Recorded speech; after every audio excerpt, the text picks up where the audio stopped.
Welcome to the Double EP, featuring a company of fools, Scott Florence and Catriona Leger. Our featured artist of the week, Sacha Estabrooks. And of course, our lovely hosts, Denis de la Violette and Kitty Kamenyeki. Our special bonus guest this week, Chris Ralph and John Muggleton from the Acting Company. And now it's time for the Double AP. We're here today with Catriona and Scott from a company of fools here in Ottawa.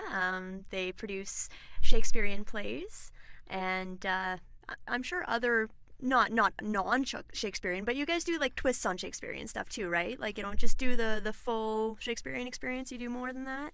We do. I mean, we're kind of a Shakespeare meets clown meets puppet meets New Age experience meets whatever you want else to meet. Yeah. We're basically your Shakespeare hookup site. Yeah, that's awesome. Yeah, it's all about just hooking people up with Shakespeare. in any way possible. Well, it's a pleasure to have you here with us today. I really appreciate it because we've heard so much of your latest production. You want to tell us a little bit about that? I mean, I think you haven't actually finished your run yet, have you? The run is still on. It's The Merry Wives of Windsor, written by William Shakespeare, directed by myself, and it's a part of our 10th anniversary Torchlight Shakespeare season. So the idea is we take a full-length Shakespearean play, we adapt it for 6 actors instead of 20 or 40 or 100, and pare it down to 90 minutes. And it tours through different parks throughout the summer, July and August. It goes to a different park every single night for 7 weeks, touring from Ottawa to Manotick to Stittsville to Oxford Mill, Wakefield, McDonald's Corners, etc. There's a piece of grass, you're on it? That's right, basically.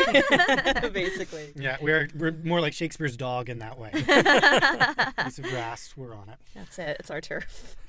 Excellent. And that's going very well? That's good. It's been going great. We've been having a wonderful response. We have a great team this summer of 6 amazing professional actors from Ottawa and an incredible designer, Vanessa Imeson. And it's going wonderfully. I would agree. I mean, yeah, we're right on target with the projected audience numbers. We're getting lots of really positive feedback from people on Twitter, on Facebook, and people writing into us on email. We've been getting really good critical reviews. So, yeah, we couldn't be more pleased with how this show is going. And we're really excited to be rolling it forward into our fall production as well, because this is actually the 10th anniversary celebration of the Torchlight Shakespeare productions. As I said. Yeah. And so, yeah, we've got taking one of Shakespeare's greatest comic characters, Falstaff, and giving him 2 runs. So extending our normal summer run, which is a 6-week run, which is a really long run already, and then making it an additional 3 weeks with a different show inside theaters across the city. So we'll be in 3 different spaces: the Gladstone, the Schenkman Richelieu Theater, and Centerpoint Studio Theater. Excellent. And that show is called Hal and Falstaff. It's an adaptation of 4 Shakespearean plays: Henry IV Parts 1 and 2, Richard II, and Henry V. And this is adapted and directed by a Company of Fools founder, Margot MacDonald, who couldn't be here today because she's in rehearsal for it. Oh, there you go. And it's got the same cast as well and the same designer, and they play a myriad of roles. I can't wait to see it. I'm really excited. That one's got a little bit of a darker twist. The Merry Wives of Windsor is a silly, fluffy comedy, and it's one that's for all ages and very colorful and full of pastels and Easter egg colors, sort of. And then we, in the fall, as the weather turns cold, go to Hal and Falstaff, which is a little bit of a darker twist. It's still going to have some of that foolish comedy, but it's a little bit more of it's a graver show. Because, well, I won't spoil the end, but our beloved Falstaff and his best friend Hal basically have a relationship that's doomed to fall. And Margot's taken a punk twist on that. So the whole concept is these actors are in an attic and there's they're punks, and all the objects used on the stage are found objects, and they use them all to create the characters that make up this play, Hal and Falstaff. Cool. So you said you didn't want to give away the ending. Well, I just said it's doomed to fall. I didn't say, I don't know how it ends because I haven't seen the script and I haven't seen a run of it yet. I know, but you really need a spoiler for a 400-year-old play. Spoiler alert! Romeo and Juliet don't want to, ruin this thing, but they die at the end. But think poison. Yeah. Yeah. 400 years old. Falstaff dies. He dies. It's really ugly. There may or may not be blood. Margot, I'm sorry. But from what I'm hearing, you're obviously throwing a lot of elements that are sort of out of the box here. You're using a punk kind of twist to the whole thing. Now you're using the same company of actors that you currently have. Now you have 6 actors playing a variety of roles. Now they're coming into a new production again, the same 6 actors now with a whole different variety of roles, and you're using props that are found on the stage, etc., etc. So obviously your company, dare I say it, wants to sort of has an aim to be very avant-garde as far as your approach to these productions. And I guess that would be your hook into getting people interested in Shakespeare, as opposed to thinking, oh, we're going in with the stuffy costumes and the fluffy wigs and the all that kind of stuff. You're using a very modern sort of approach to Shakespeare.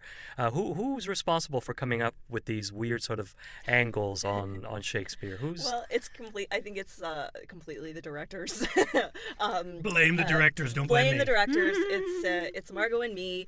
We come up with our concepts, and I can't speak for Margot, but I know for me, I read a play and I dream around Shakespeare, and I just tap into the images that I see and or whatever's speaking to me at the time, and apply it, but apply it in the best way that will tell the story. The whole key is to tell a clear and engaging story, and what elements are going to support that story that we want to tell. So for me, for the Merry Wives of Windsor, we've taken a pseudo-Edwardian theme. Okay. And that's directly related to the fact that I was watching a lot of Downton Abbey when I was reading the play and prepping for the show, and Downton Abbey was really speaking to me. And it was also springtime, and I was inspired by all these beautiful Easter colors and pastel colors, and we took away to the designer Vanessa and I twisted those things together to tell this fun, silly, frolicking story that a lot of which takes place outdoors in the park, and capitalizing on all that outdooredness. And as for Margot, I can't really say why she's come up with what she's come to, but maybe you can speculate on that, Scott. Well, Margot herself always has a little bit of that DIY punk kind of attitude in what she does, and the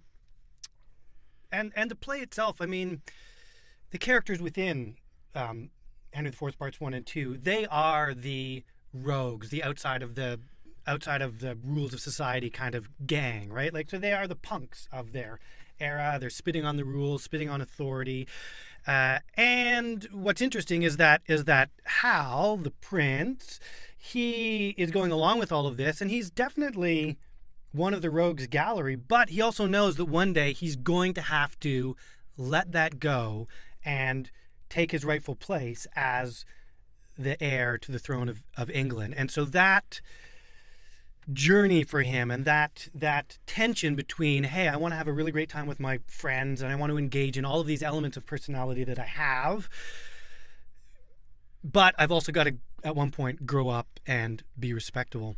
And at the same time, respectable in those days, I mean, the rightful king, we're talking about a period where the rightful king is the guy that's kicked the crap out of everybody else and managed to hold on to the throne for longest, right? So it's not as though it's nice, calm, really dull attention. It's not today when it's just like, when will the queen die so we can skip over Prince Charlie and get to somebody good?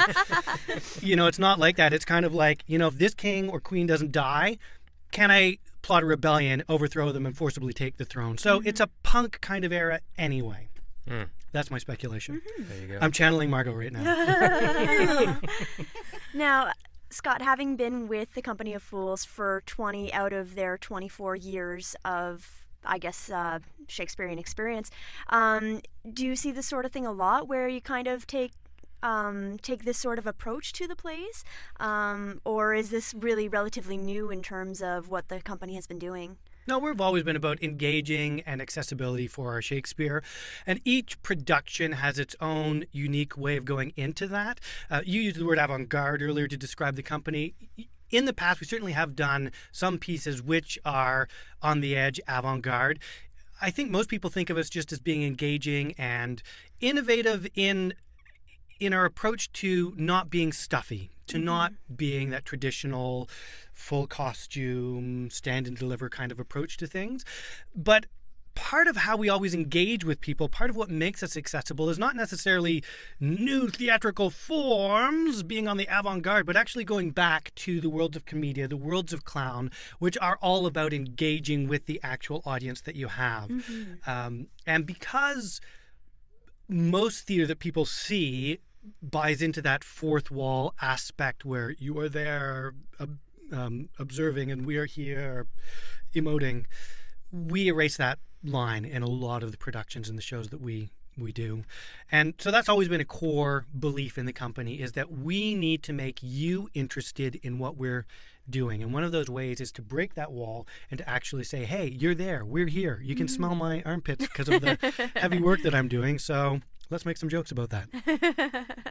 So as I mentioned earlier, this would really be an innovative way of drawing a much younger audience. For example, if you have acting students or the schools or whatever, it would probably be a good angle to bring those kids in to see how Shakespeare can be done differently. Because I know from my own experience in school, whenever they said, okay, well, next week we're doing Shakespeare, it was like, oh my God, snooze fest. Oh, no. Or whenever we had a field trip, quote unquote, to go to the National Arts Center to go see something, it was always very stuffy, it was long, it was, I hate to say it, but it was boring, because at that age you want something visually exciting or something stimulating. And it sounds like what you're doing would definitely be well focused in attracting a younger generation or a new generation of people who would appreciate Shakespeare in that kind of, stylized theater, for example. Yeah, I mean, we certainly... People seem to really like our shows. People of all ages really like our shows. We do a lot of work in schools. We do performances in schools. We do workshops in schools. And we always get a good response. And part of that is because we're not taking Shakespeare so seriously. We're not saying, this is really wonderful artistic product, and you tiny little snot-nosed punk, you should be enjoying this. We're kind of like, hey, this is just out there. At its time, it was incredibly popular. It was the pop culture of its day. It's not the pop culture of today, but let's take that same pop culture approach and sensibility and look at it that way. And the problem with most Shakespeare presented in the classroom is that Shakespeare is a really fabulous writer in that he writes for performance. He doesn't write to be read. He writes for the body and the voice. And so it's all about how it's presented. And, with the Merry Wives of Windsor production that we've got, we've had a couple of people write in and say, oh, I really want to thank you for translating it out of the original Shakespeare into modern English. And I'm always delighted to be able to write back and say, actually, we didn't get rid of any of the old school language. It's just that when you make the work physical and fun, the language barrier disappears. You're no longer focused on the these and the thous and the verilies and all of those words that you're not used to seeing. You're just hearing people interact, and what you might miss verbally, you're catching physically. So it all works out. Excellent. Very cool. Excellent. Because you're absolutely right. I remember, I mean, the school, let's not get into the whole school system thing, but a lot of times the people who were instructed on how to teach theater and teach Shakespeare really knew very little about it themselves. Yeah.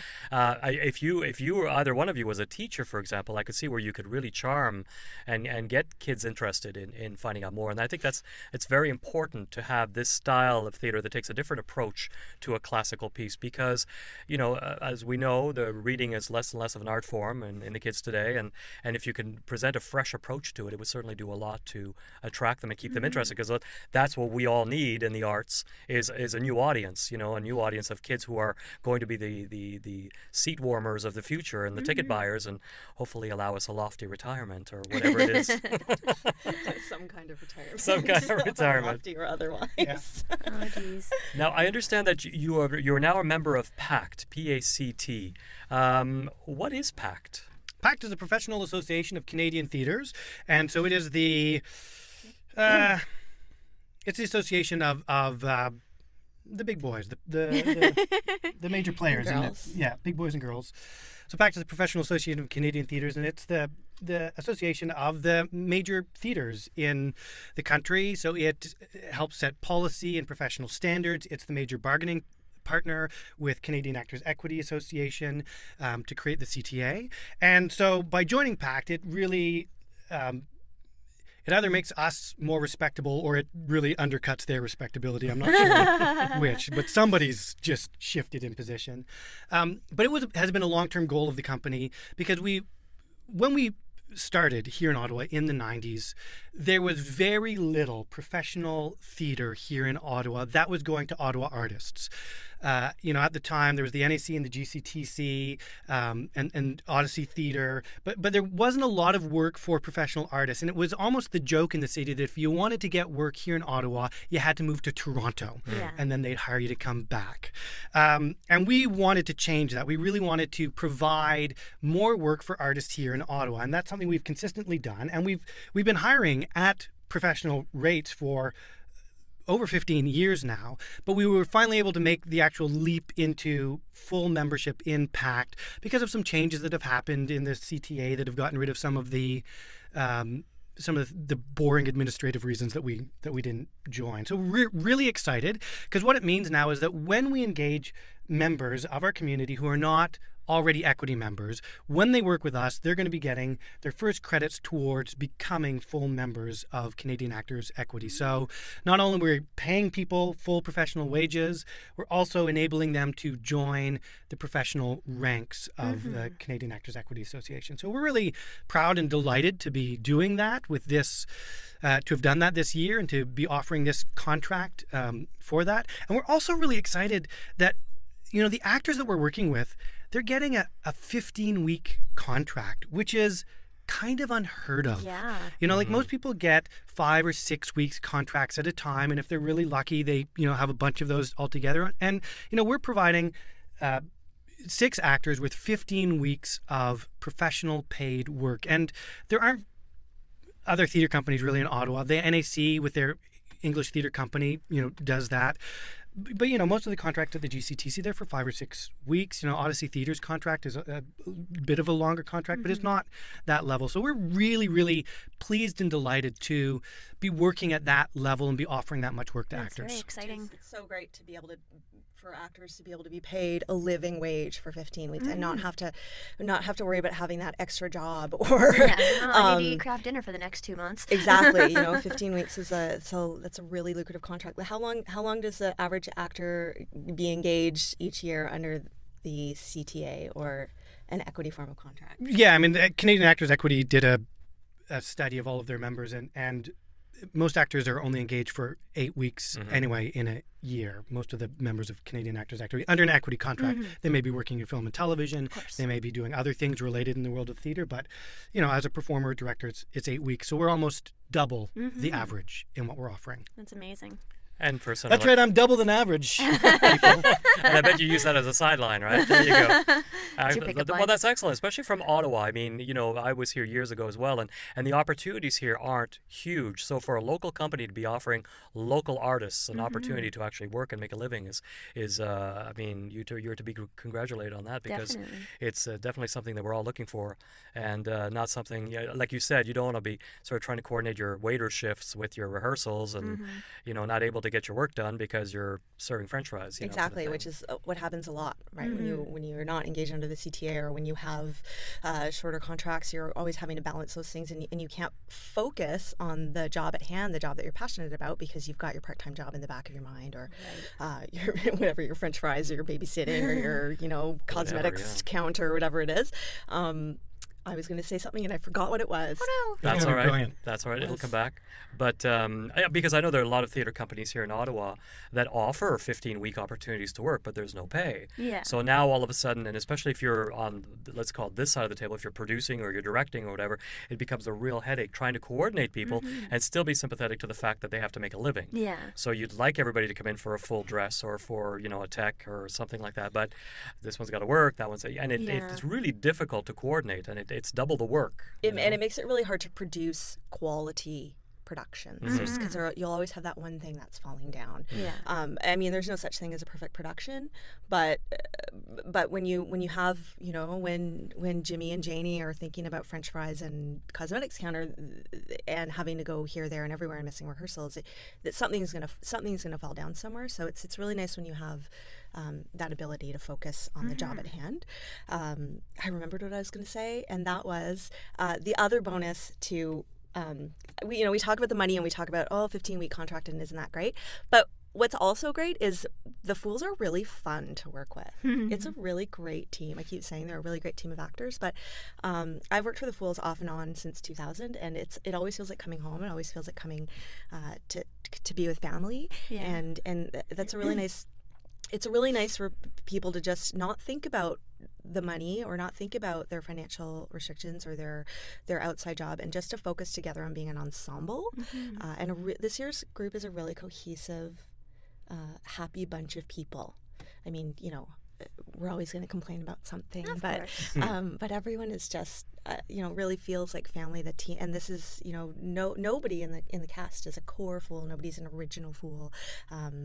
We have some people who are brand new to the Fools this year, and some who have worked a couple of shows or 2 or 3 or 4 productions in the past. But everyone just feels like they've been best friends forever, and it's really nice to be in that environment as well. It's a really positive place to work. And Scott's amazing as artistic director. He's very open. I mean, he's a prickly guy, but he can be a prickly guy, but he's also very open, and he listens before reacting, which you don't always get what with I wanted artists. to say was But you don't always get that with artists or artistic directors, and he's the reason that this company has gotten to where they are in terms of goals is completely on Scott's back. It's on Scott's head. It's completely because of Scott, and that's why that's such a positive, wonderful working environment. I was going to wait in case there were any more compliments coming. It's not just me, though. I mean, it's part of the core tenets of the company that have evolved over time about really being ensemble based and about being artist driven. And we really do believe that theater is meant to be driven by the artists, the performers that are on the stage. And I think that is what helps it to be such a fun process, because and we're not unique in this. There are a lot of theater companies that place a lot of emphasis on the actor, but we really do. And so when you come into a rehearsal with the Fools, you know that your ideas are going to be on the table, that you're going to be able to suggest things, that you're going to be able to have fun, that it doesn't just have to be that you have to do what the director tells you to because the director has this very clear, strong vision, that the director is going to want to work with you to pull the best out of you and to pull your sense of fun and play out of you. And so, as an artistic director, I feel my job is to identify the right people for the right shows, and then get the hell out of their way so that they can put on a really good show, and not just get the hell out of their way, but also then support them. If I was playing curling, I'd be the guy sweeping. So thanks for all your nice things. I have nothing nice to say about you, though. Aww. I mean, you've done good, but that's why I pay you. Oh, I see. But So you were mentioning that this... Cat's awesome. The cat, she's actually awesome. You were mentioning that this run is no core Fools, no original Fools. How do you go about selecting who you're going to have in your shows, or if new talent is coming in? How do you guys look for that sort of stuff, or do you have auditions, or Yeah. Well, and it's been interesting this year because Margot and I have shared a cast, so we've had to collaborate on that. But I say had to, but it was not that difficult because we both were quite in agreement about who we wanted and why and what we wanted them for. So so there's a mix. You know the company, and you know who's worked for the company in the past and who would suit a particular role, and so we had a couple of those. Those we absolutely have to have this person, and then also we want to make sure that we get to see people in the community and that have room for that new talent. So we also had quite a number of auditions. Actually, we had a few rounds of auditions for various roles. So it's a bit of both, handpicking and auditioning, because you never know who's out there who's going to surprise you and delight you. And we have an open call policy on our auditions, so we usually hold them once a year, sometimes twice if we have a lot of productions that we need to fill. And if you submit for an audition, we will see you. Okay. Even if at the time we think, well, we're not sure if there's really a place for you, we're going to see you because you might surprise us in the audition and change our mind, and to keep you in mind for future years. So we see everybody that auditions. It's not we'll only take the people that we think might fit the part. Right. And frankly, because of the kind of work that we do, where most often everyone is playing multiple roles. The idea of, you need to be a certain age or shape or size in order to be this character doesn't really apply, because every actor is going to be playing multiple characters. So we're looking for somebody with versatility, not with somebody that has the right look for the part. Okay. Excellent.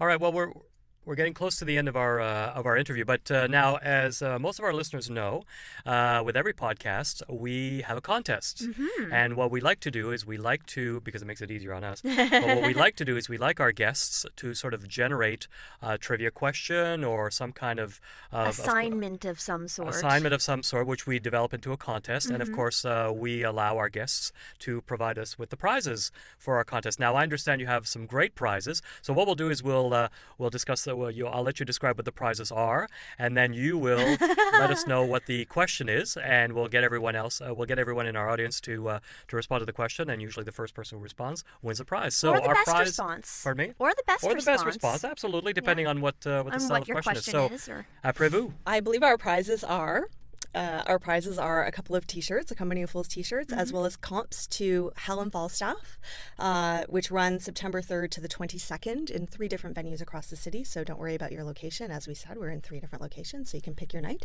That's what the prizes are: 2 T-shirts and some comps to the show. Yes. Excellent. And noses and pins and other Noses and pins. When you arrive and you pick up your stuff, we'll be like, and take some of this. We don't want to take Basically. it home. Take it away with us. Am Yeah, I right so in saying that it's the royal treatment? It's the royal treatment, yes. Yes, the royal treatment. The so royal you, so box you get to treatment. be Yeah, the royal you box get to be treatment. royally boxed.